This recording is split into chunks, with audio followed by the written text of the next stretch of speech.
It's been 5 days since Hamas brazenly fired rockets at Jerusalem and other Israeli cities in a totally unprovoked attack. This past week, millions of Israelis were forced into bomb shelters as missiles rained down on our cities.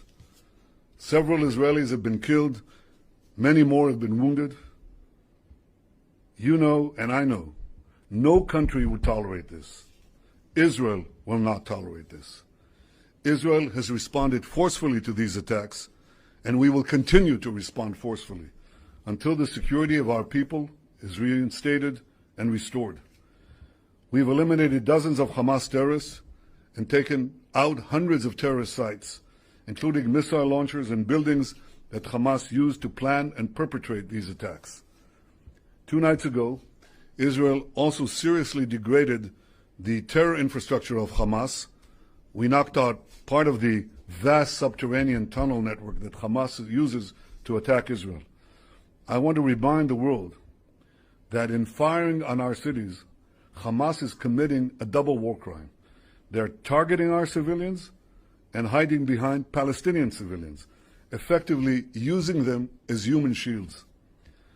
As always, Israel is doing everything possible to protect our civilians and keep Palestinian civilians out of harm's way. We demonstrated this yet again today when we warned civilians to vacate the building used by the Hamas terror intelligence. They vacated the premises before the target was destroyed, and that's why you don't hear of casualties from these collapsing terror towers, because we take special care to avoid these civilian casualties, exactly the opposite of Hamas. Defeating Hamas does not only serve Israel's interest, it serves the interests of all those who seek peace, stability, security in the Middle East. I want to thank Israel's many friends in the international community who have strongly backed Israel's action in defending ourselves.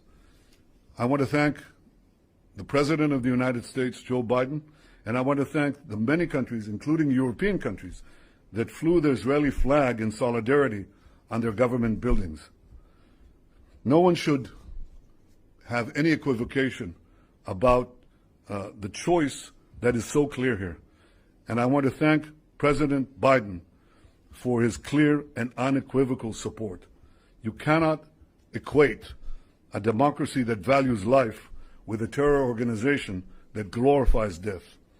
I also want to say a word about the violence we've seen in recent days within Israeli towns, from Lod to Bat Yam, from Akko to Haifa.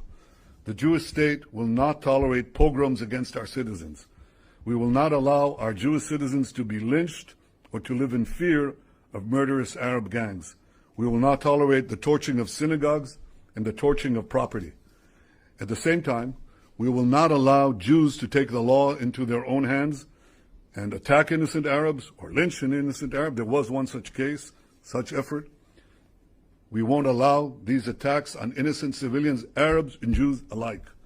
To tolerate this unacceptable vigilantism and violence is to pave a way to anarchy. Israel is the Jewish and democratic state where all our citizens, Jews, Arabs, and everyone else, are equal before the law and will receive equal protection from those who enforce the law. I am fully confident that Israel will be able to deal with these threats from without and these threats from within.